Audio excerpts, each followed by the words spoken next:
broadcasting now. We are waiting for the attendees. It usually takes a few minutes. Hello, hello. It's fun to see as panelists. I hope if you were close to the screen, Eduardo and Laura, you could see the attendees numbers going up. Right now it was at 8 and now it's at 12.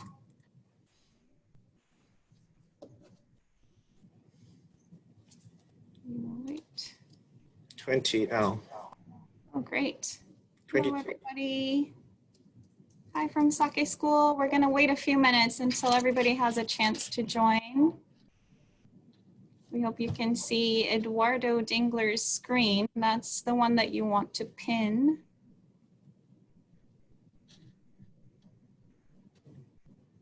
I guess you don't have to because it's webinar mode.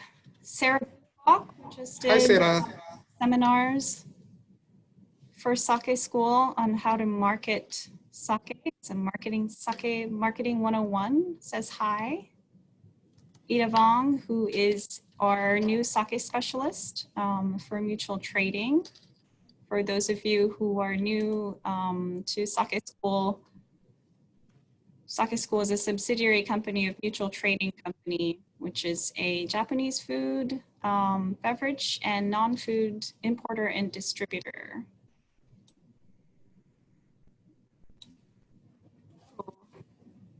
Hello, I see some familiar faces on here. Thank you everybody for joining.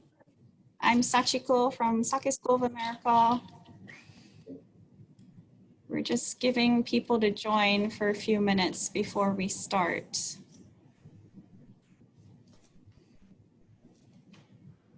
As the attendees numbers still grow.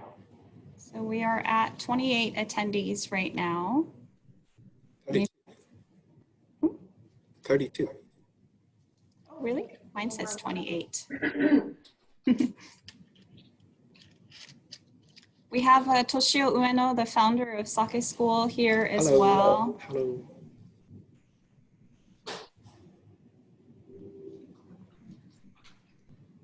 All right, I think it is settled for me for a little bit. So without further ado, let me go ahead and introduce our presenter today. Hello again, my name is Sachiko Miyagi. I work for Sake School of America as an instructor. We have Toshio Ueno on the panelist screen, if you can see. He is the founder of Sake School of America. We have Ida Vong, who is our new sake specialist for trading, and also our presenter today from Napa, downtown Napa in California, the mecca of American wine. So we have two sommeliers joining you, Eduardo Dingler, who is the former global Morimoto Beverage Director and sake and shochu promoter. And he's joined by his better half, he likes to call, Laura-san. Hi, Laura. Hi. So this is going to be a demonstration session of how to effectively sell sake in an establishment. So as we know, we are all globally dealing with COVID situation, and restaurants are just now starting to open. So let's get in the mode again of what it's like to sell sake in a wine-centric restaurant world. So Eduardo-san, if you could take it away, let us know what we're doing today. Absolutely. Well, thanks all for joining, and I hope this is somewhat constructive and fun and adds a little depth into your vocabulary and ways to present sake. And I'm joined by this beautiful lady here who's going to help me out. And without further ado, please make sure you ask questions. Ideally, towards the end, we'll have a question and answer. But if there's something really pressing, Sachiko-san will be your voice through the chat, and we'll get to it. And without further ado, I'm going to leave it, and I'm going to come back with a different personality. Hi, welcome to Koi Fish Farms Restaurant. My name is Jorgen, and I'll be helping you with the experience today. Welcome. Thank you so much. So excited to be here. The menu looks amazing. Well, I'm thinking starting with something to drink. Absolutely. Do you typically enjoy champagne or sparkling wine or? Yes. All of the above. I Excellent. love wine. I drink a lot of wine at home and I dine out. So kind of everything. But I do see you have quite a few sake, both all by the glass. I'd love to hear more about those and how they may, for like a wine drinker, how that might go with the meal. Absolutely. Well, okay, let me give you a quick overall about our restaurant and how sake came to be so important for a chef who's an amazing owner of a restaurant proprietor and he's a genius in the kitchen. And basically, he's gone all around the world. He studied with Chef Thomas Keller, with Chef Grants in Alinea in Chicago and a few other places throughout the world. And along this learning he got about ingredients and cuisine and technique, he really fell in love with sake. And he figured it was the best pairing for his food. Now, we're not taking anything away from wine because, as we all know, we have a wide selection from all over the world. Absolutely. But the sake is definitely meant to complement and be a better partner. So let me give you a quick overall. Everything we use, we try to locally source. As you can see from or oysters that are local here from the Bay. We have the seared foie gras, which is from the Sonoma Farms. Razor clams, we try to always do them local. We do it with a little butter and herbs. The crispy pork belly from our farms of Bali. And also the one thing that's not as local is the spiny lobster from Hawaii that we do aguachile style, which is marinated with habaneros, a little lime, and just let it simmer in there without cooking. And it's outstanding, a little big jolt of flavors. So as far as the pairings go, obviously, as you mentioned, you drink a lot of wine and champagne and you're a big fan. Well, there are styles of sake that are made in a method, champenois or carbonated as well, just like wine does. Wow. So pretty exciting. Today, we're featuring the Mio, which is a sparkling sake with a little touch of generous sweetness that makes it amazing, not only with desserts, which is a natural inclination like a cremant with a little dosage, or either spicy dishes like the lobster aguachile, which we mentioned has a little bit of the habanero kick, and the sweetness kind of grabs and hugs around the dish. Very fun. Well, that sounds amazing. Yeah, because sometimes with wine, the spicy or fish can be a little bit, harder. So yeah, I think that sake would sound amazing. I have seen in restaurants hot sake. Yes. Would you heat the sparkling sake? Well, no. There are certain styles of sake that lend themselves to a little heat. Okay. Usually sake is deliberately made with a little bit of rusticity, richness, and complexity, that by heating it up, you bring those elements to a level that are highly enjoyable. Aside, sake, for a big component of sake production, has all these three-dimensional qualities that can be heated, room temperature or cold, and just performs amazing. So it's a pretty fun, heartwarming experience, and it's amazing. So I definitely incline for you to try a couple of them. Perhaps one of them, we have one from Kyoto that's outstanding, Sumibasho, the black dragonfly, and it goes amazing with the richer fare, like the crispy pork belly. And then once we move into the entrees, we have the duck breast, the 120-day aged ribeye, and with the butter poached lobster, you can do a little bit of more of a more focused, sharp, elegant style. But also, if you look on the second page, we have a tasting menu, or otherwise known as omakase, in which the chef has chosen several dishes, and this gives us an opportunity to change your mind about sake. So not only we have a wine pairing, we have a sake pairing, and then we have a hybrid, in which we sometimes throw a beer as well. But sake definitely kind of brings all together into an experience. So why don't we start with something fun and lively to start. So since you like bubbles and you're not shy about it, let's do a little bit of the Mio sparkling, and we're actually going to use a champagne glass. So you recommend like wine going lightest to heaviest, but how do I know on a sake list what's the lightest, what's the heaviest? I have to ask someone like you, right? There is a a body, a regulatory body, the Tokutei Meishoshu, which actually, and you don't have to learn it, I but do have a pen. the magic of it, it gives us certain designations Okay. in which, if you look at it like a triangle in a way, you can see how much the rice has been polished, and Okay. it gives it more definition, more clean, pure styles as you get towards the north, like Daiginjo. It's a word that you may get familiar with if you like more cleaner, softer styles. But if you see a Junmai or Honjoso, you can almost for certain say it's going to be a richer, more generous and complex style. So it's almost like seeing your red wines and your white wines in some way. Okay. Unlike wine, sake doesn't have the tannic structure, the acidity, the richness that sometimes it's outstanding and mouth-watering, but also might fight with some dishes. So it's pretty fun. Let me point out on the tasting menu, while we're talking about food, the asparagus dish with the Bernaise sauce. So when you have a dish like that, in my experience traveling through Spain and France and some parts obviously of Japan, when you have greens like that, like artichoke, asparagus, it's harder to pair with a wine. And you can ask 1,000 sommeliers, and it's going to be one of those hard roller coasters to tackle, if you will. It's like a little scary to get on board. So with asparagus or artichokes, for instance, you can pair them with a sake that's going to really embrace the style and kind of create a different outcome, which will be very, very pleasant. Will the sake pairing be really like a lot of alcohol? Because Normally, we do about an ounce and a half, Okay. sometimes 2, depending on the style and the method that's been produced and the alcoholic level on it. But no, I'd say you won't need a wheelbarrow it's to not get out of doing here tonight. shots all night. Okay, so it is.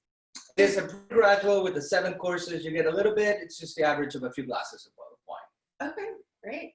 Wow, that sounds wonderful. Definitely. So can you tell me a little bit about this one? Yeah, this is a fantastic love the style from Kyoto. It's a sparkling sake. As we mentioned, it has a little carbonation like Prosecco would. Mhm. And also it's not shy. Feel free to try it. Tell me your first impressions and your first time trying sparkling sake. But I thought there'd be like a lot of alcohol because I know sake's got a little bit more, but it really smells really light and floral and it's really pretty. Well, it is worth mentioning. A lot of people have this preconceived notion that alcohol in sake is way higher. And as we know, or hopefully teach you tonight, sake is brewed more like beer and it's not distilled. So the alcoholic level is not as high. It's more of a generous California red wine rather than vodka or tequila or something like that. Okay. Well, What do you think? It's really fruity. It's got this great taste like fresh pears and apples, and apple skins. It's really, really light. I could see how that would go really well with spicy food. I would love like that with the lobster. Absolutely. You definitely sold me on that. But with dessert too and strawberries, I could see this going well. It's really pretty. How long will the bottle like this? Is it like champagne? Like you got to drink the whole thing? No, actually, it is. Sake is very generous in terms of time and longevity after it's been open. Obviously, if you have a carbonated style, it's going to be a little more delicate, but generally you have at least a month in which you have that time. Oh, I wouldn't last a month in my house. That's often the case. But let me get your lobster going. I'll be right back with the next course. Thank you. Cheers. Thank you, Eduardo-san.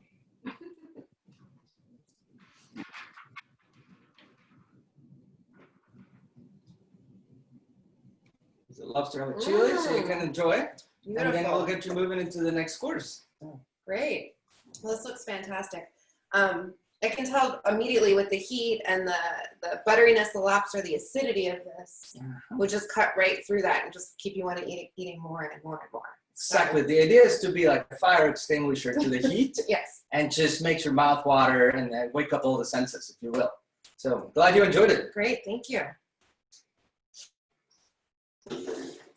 And for the next course, I don't know if you want to venture out into something like a richer fare, so we can experiment with different styles. Yeah, I'd love to do something, maybe not the butter poached lobster because, you know, how much is enough lobster, but maybe something like the foie gras or the seared or the pork belly. Certainly. Something a little richer. Those, you really nailed it in the head as far as the style that you can pair with that. So a more generous, richer style that carries a little more like hairy-chested sumo wrestler qualities, if you will. Lends to, as we mentioned, a little bit of heat. It's pretty accessible to it. So what we're going to do next is we're going to try this amazing sumibashu from Kanagawa Prefecture. And we are going to heat it up for you. Oh. And I'll let you try it at 2 different temperatures. One with a little bit of heat, which we do never in a microwave. We put it in a hot bath and leave it there for about 1.5 minutes or so. And then we'll let you try it with room temperature. So you can see Oh, so I can see it. And it's not going to ruin the sake by heating it. Okay. Not at all. Unlike wine and other beverages, you have a little bit of a style. And in this case, we're going to give you the takuri since you're feeling very spirituous and ready to tackle on the evening. Beautiful. So it's a 300 ml or 10-ounce container in which you're going to thoroughly enjoy the experience. I'll heat it up for you in 1 second. Eduardo-san, when you have the chance, do you mind explaining to us what you have on the menu? I know you've prepared this menu. Absolutely. Well, the chef has been really working on this for months. So we have the dozen oysters, which include miyagi and kumamoto with the champagne vinaigrette. There's a seared foie gras with balsamic and figs. There's a razor clams with butter and herbs. Also, we have the crispy pork belly, which is seared with a little bit of bitter greens and vinegar to kind of uplift a little bit of the aromatics and the flavors. We have the lobster aguachile, which is a southern Mexican preparation, which it's just a raw lobster with a little bit of habanero, a little lime and spices, cilantro, and it just sits there overnight. And then on the main courses, we have the seared duck breast, truffle fries, and crispy carrots. We have a butter poached lobster with saffron risotto and herbs. And for the winner of the night, we have a 120-day dry-aged ribeye, which is served with cream spinach and pakora, Indian spice little vegetable crisps. And for desserts, our pastry chef really went to town today.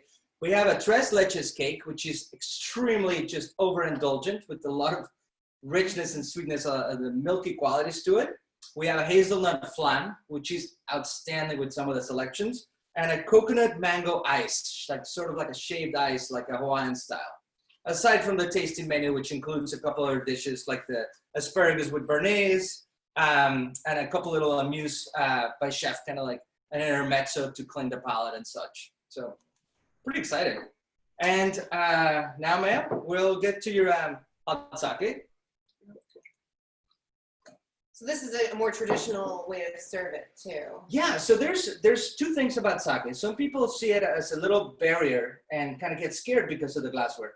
So in a traditional setting, ceremonially speaking, and in a lot of places in Japan, you will get served in an ochoku or some ceramic container, which is normally called choco, out of a tokuri, which is a 10-ounce container. So in this case, it's beautiful with hot sake, with warmer temperature sakes, and very ceremonially speaking, it's an amazing experience. Not to say that they can be beautiful. As you can see, our chef curated a selection here of different styles. And it's a great experience in terms of visual and aromatic factors. But when you have a style that, as we're going to serve now, a more room temperature in the same sake, you can see the aromatics kind of jump out of the glass. There's been centuries of glass perfection by people like Riedel and Schultz-Wiesel, and a wine glass really lends for the aromatics. So what are your impressions on the 2 styles? Well, I taste this one. I really like the hot sake. It brings out that umami, that kind of mushroom quality to it. And it has that like, more brothy, but it's still very refreshing. So it's really nice. And then chilled, chilled, you feel a little bit more of that, a little more freshness, and some little bit of evergreen and winter mint. So that's really, really lovely. Kind of woodsy quality to it as well. Absolutely. But yeah, nothing lost between them. They're kind of interesting to have next to each It's other. like having two different people, right? In some way, although there's a center spine that connects them both. But pretty fun. Why don't we move on to a different style? Mhm. And speaking of glassware, we'll venture out a little bit.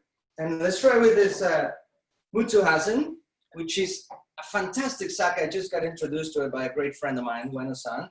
And this is a beautiful style from Aomori Prefecture in the north. And it has a lot of sort of a fun, herbal, dry, high acidity style that works really well with the razor clamps which Chef felt free to send to you. So. Oh, thank you. And I see this bottle's a little bit more chilled. So you serve this one cold? Exactly. So Okay. certain styles, as we mentioned, we keep in the fridge at a lower temperature, let's say like a Chardonnay or Sauvignon Blanc, right in between style. And another ones are going out of the room temperature, which brings a little more of the richness to it. Let me get to the razor clamp real quick. Please. Oh, thank you. My pleasure. Mm. Free to enjoy.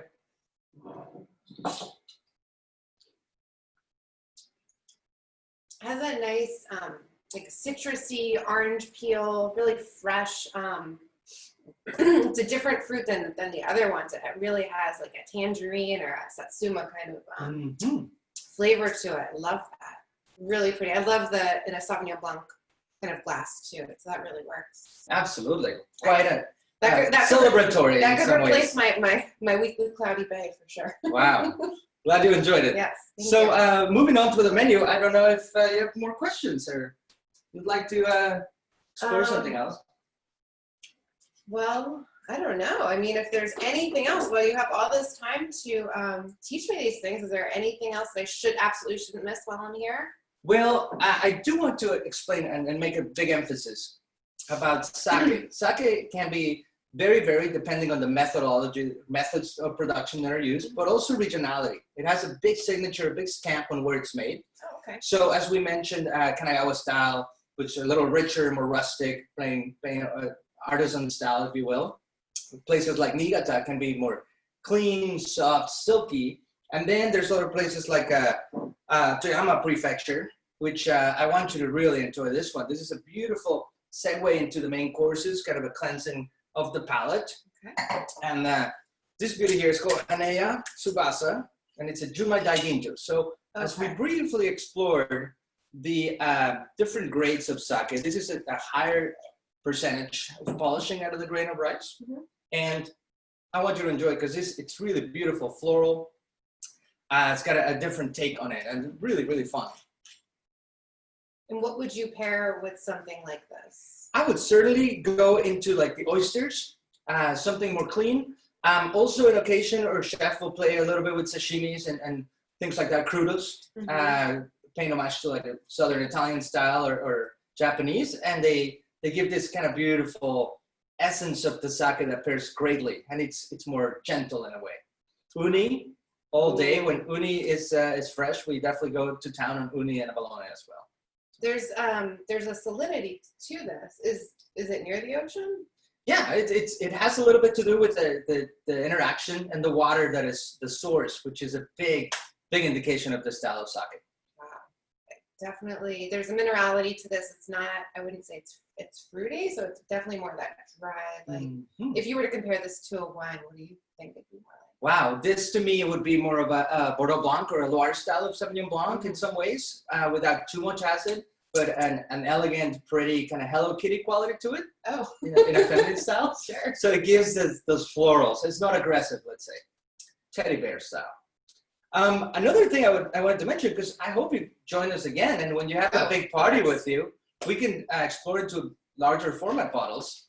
So we have a very common bottle in Japan. It's a Nishobe, which is a 1.8 liter, which tonight might not work. Okay. But when you bring your party with you and you have 8 to 10 people, sometimes 6, it's fantastic. Also for home, you can buy one of these and keep it in the fridge or outside, and it's gonna, as we mentioned, very forgiving in terms of style. And another really fun size and version to it, as you can see, it's the smaller cups. These ones are about 180 mLs, and it's a fun I'm not encouraging you to drink and drive, but it's called a roadie sometimes, and you could enjoy it on your way on the train or on your cab back home. Since you're pointing some of these out, what's this guy about? Oh, so this one here, it's pretty interesting, and I will demonstrate for you because it's something we like to do for our special guests. Oh. So this one's called a Masu box, and the Masu box. One second. Because I've seen these before. So basically, there's some history behind the cup, and basically, everybody used to have one of these cups a few hundred years ago as a worker. So you'd go to work with your box and get paid in rice. Oh. You get it back home, give it to your wife, who loves to cook and has a great touch to it. So she'll cook while you go to the bar, fill it up with your favorite sake, drink it, come back home, and repeat the next day. But what we're going to do for you today, it's something you might have seen at some places, and this is quite enjoyable. Let's do it with this beautiful sake. So basically, as a sign of generosity, Oh, that's okay. it's definitely going to over-deliver in style. Now, I'll teach you briefly how to drink it in case you find yourself Do I in the need setting. a straw? So you pick it up. Don't be shy because it's been held in there. So the whole thing. Hold the glass and drink a little bit out of it, or a lot. Go a little more. Okay. It's very low alcohol. And then what you do is you pour it from here into your glass. Oh, And then you keep enjoying it. awesome. Pretty fun. Also, we offer another thing, which is flights. And it's something we have a lot of fun with.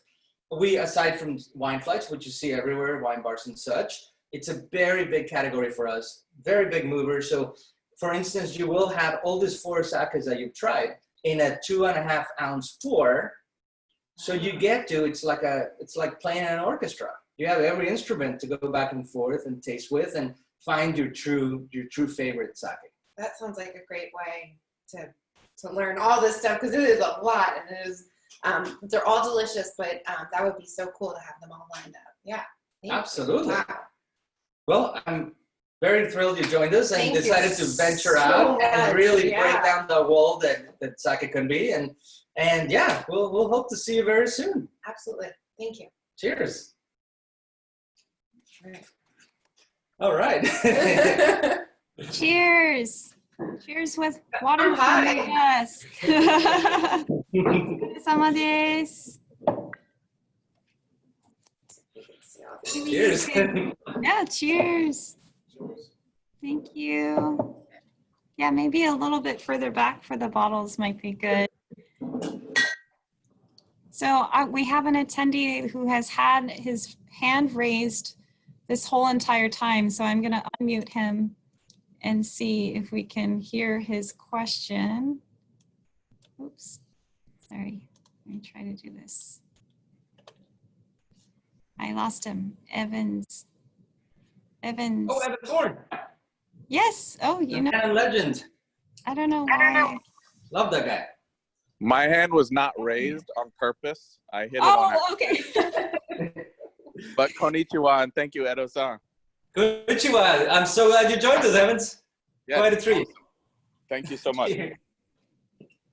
Great. So I have a question. Can you go over, I know you went through the beautiful menu for us already.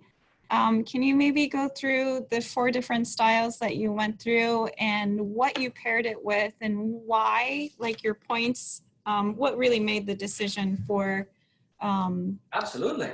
yeah. Behind it. So first of all, the Mio, which is a very playful style that you're starting to see gain popularity in the US and other parts of the world.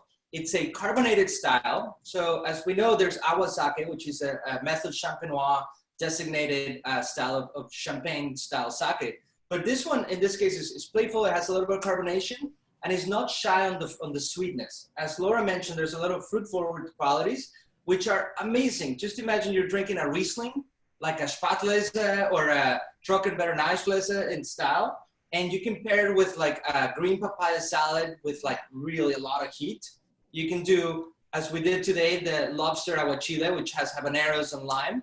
So imagine the bite of the food by itself it overloads your senses. You start sweating out of your ears if you're not careful. But this, as we mentioned, it acts like a fire extinguisher.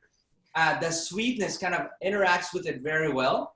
And aside from that, I mean, we've had it recently with like strawberries and cream, which can do amazing when it doesn't have a lot of sweetness to it. The sake will lift it up a little bit in the shoulders, and it's really beautiful. Then we did the sumibasho, the kurotombo, which we did with the pork belly. So the pork belly has a little bit of richness, obviously gamey qualities to it, sort of like a southern style, like a southern Japan style of cut. And then we did it seared.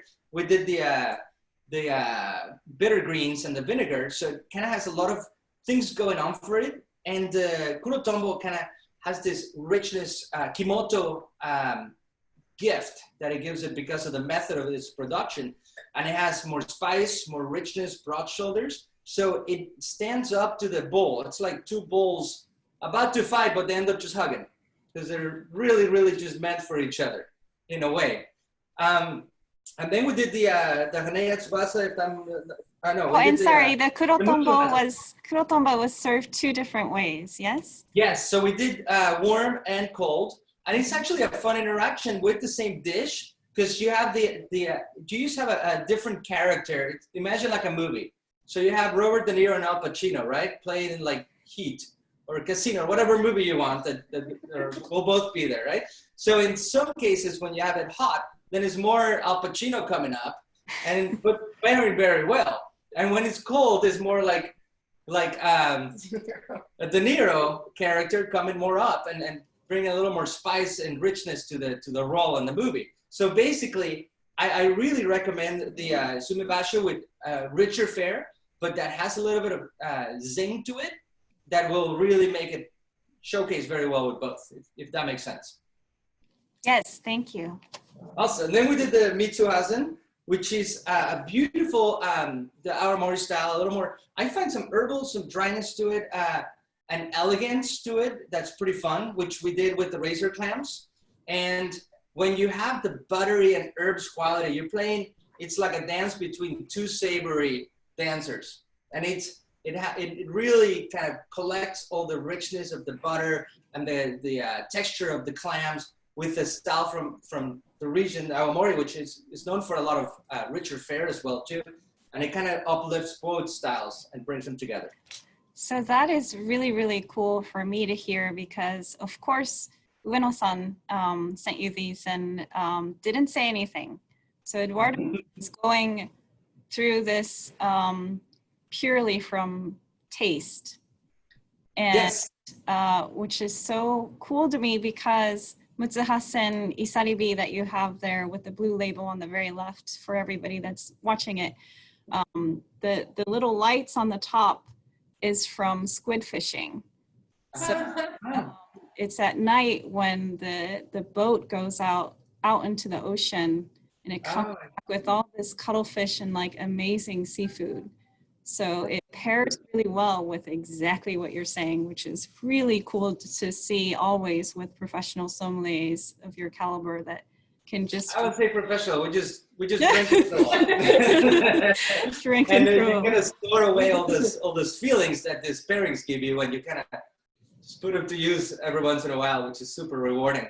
Yes. And then last we did the Hanaya Tsubasa, which obviously Junmai Daiginjo. It's got a little more elegance, more finesse. It's like a flamenco dancer kind of lady who's clapping. It's really beautiful.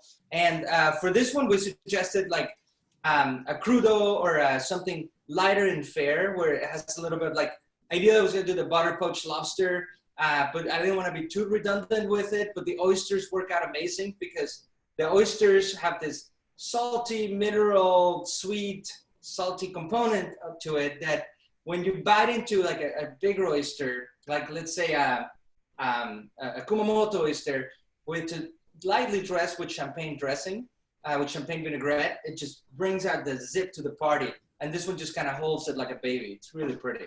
Oh, beautiful. Thank you. We do have another question from Isao Kiyota-san.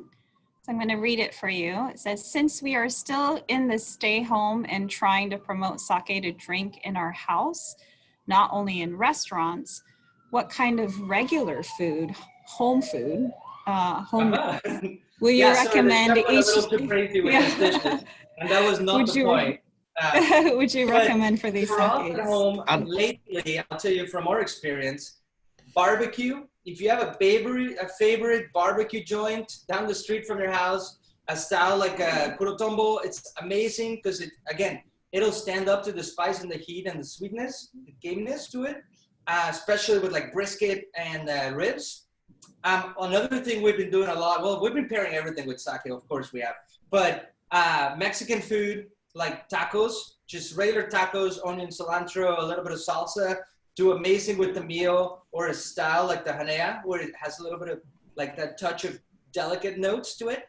Another one we've done a lot of Vietnamese food, so natural like pho and cooking at home. Laura did an amazing paella, which worked out amazing with the Niigata churmai ginjo style. Just really beautiful, brighter citrus. What else that I can think of at the top of my head? It's great, Eduardo, because Isao is coming from Mexico. So you mentioned tacos, very nice.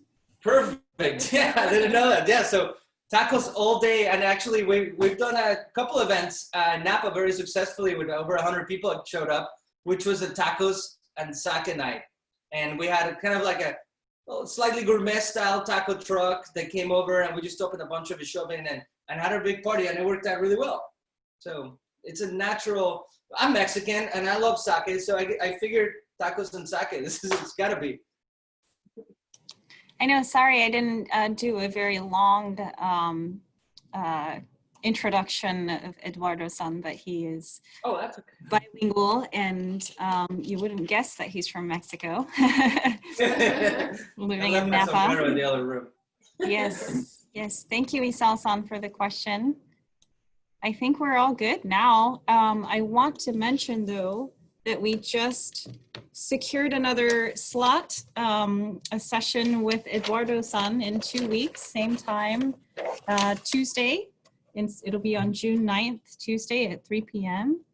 A little twist on this, I believe, so that we can kind of learn from watching how this conversation can go in an establishment.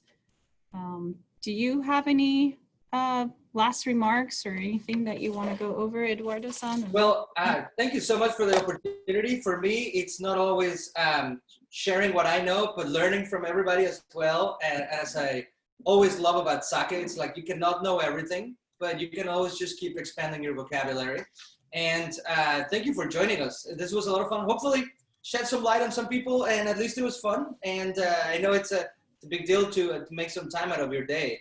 But and thank you, Laura, for thank you for sharing all the knowledge, but all these beautiful sake. Yeah, thank you to you guys. What a treat. Thank you. Sorry, Eduardo-san. Hi. One thing, there is a sake samurai from Germany is joining this session. Do you have any recommendation for German food? Oh my God. Well, you cannot go wrong with German food. Just some of the braised meats and dishes like that are a little richer.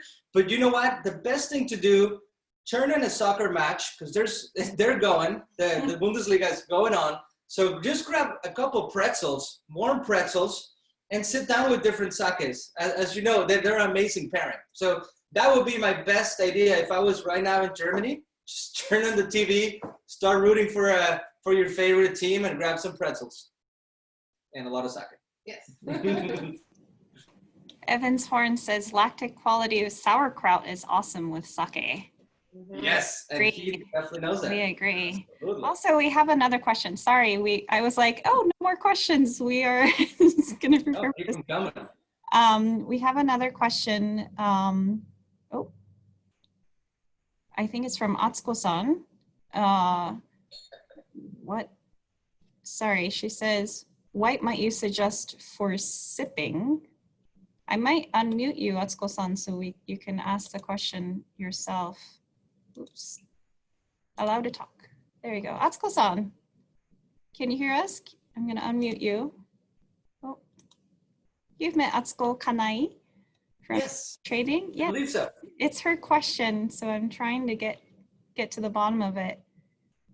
Because she's talking about sipping sake, maybe without food. Do you Oh, have absolutely. recommendations Yeah, I mean, for the a type of muchu sake? hasen, muchu hasen, for instance, as Laura mentioned, it can be just fantastic on its own. And I think that I wanted to recap is that you don't always need food, but food is sort of an entryway into getting to know in sake. But a lot of these sakes can be amazing just on their own. But I mean, if you had a style like the Tokubetsu Junmai over here, that is so, it's like fireworks. It's got a lot of flavors. It's got a lot of acidity and freshness. What would you say, Lo? I mean, thinking because we are home and these are going to stay with us, kind of thinking about what at 5 o'clock I would like to have a glass outside or maybe inside, is this. It has this really nice refreshing minerality to it. It really, it's cleansing, it's light, it's flavorful without being heavy. I think this would be a great kind of sipper. This as well, kind of something that even with just like a little small bowl of, nuts or pistachios or whatever, just kind of as friends start maybe coming back over and we start doing those things, I think to start the night off with a glass of either of these two would be phenomenal, just because they're lighter and they have that refreshing acidity. But I think you could change people's minds about sake with these once you pair them with food. Once you get a dish in front of them, you could totally warp their mind about what is possible with sake. But yeah, what I'm gonna have a glass of later is probably gonna be this on its own. That's tasty. I often defer to Laura for the royal palate. She's taking her master sommelier exam, and hopefully later this year. It was supposed to be July, but she's always tasting, and she's a big guru in that sense. So I trust her. Oh. Beautiful. Okay, more questions coming up from Richard Bischoff, saying that, right? How would you introduce and differentiate honjozo with the diner? Well, honjozo, there's different styles of honjozo, but generally speaking, in my world, honjozo can have an uplifter aromatic and more focus. It's like a 1978 Jaguar X-Type convertible, where it's like there's curves, but they're like sharp and to the point, where it can be a little more friendly for some people. Junmai sometimes can have a little more richness, more oily qualities in the palate. But to me, I've introduced a lot of friends into the sake world with honjozo as a secret weapon. And that, in a way, in a very far way, it's a little more wine-like. So for people that drink a lot of wine, the honjozo offers a little more closer bridge to that. Thank you. I personally love honjozo, and also the Ishobin size, the 1.8 liter magnum size, which is a little over 60 ounces. I love the idea of that. And sake to me is all about sharing. So Exactly. It's a huge, huge thing. Great. Thank you. Awesome. Thank you so much, guys. Wrapping it up. Yeah. I hope, sorry to do that 10 minutes ago, but. Feel free to email me or, I mean, obviously, Ueno-san and you, Sachiko-san, you guys are wealth of information, but if you have something else you want to share, Eduardo at sakedrinker.com. Eduardo at sakedrinker.com. And feel free to follow me on Instagram at sakedrinker and share your world. Thank you so much for a really fun role play exercise there. Thank you so much. Thank you. I had a good actors.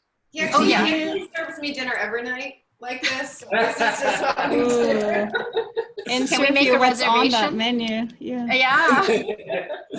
Thank you so much, guys. Thank you. All right. you. Next session See you is on soon. Tuesday, Stay June safe. 9th. Share sake with friends. Bye. Thank you, Thank you. everybody.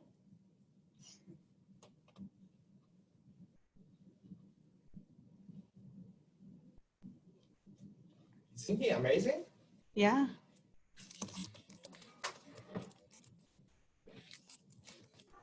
Sachiko-san, you have to end the transmission.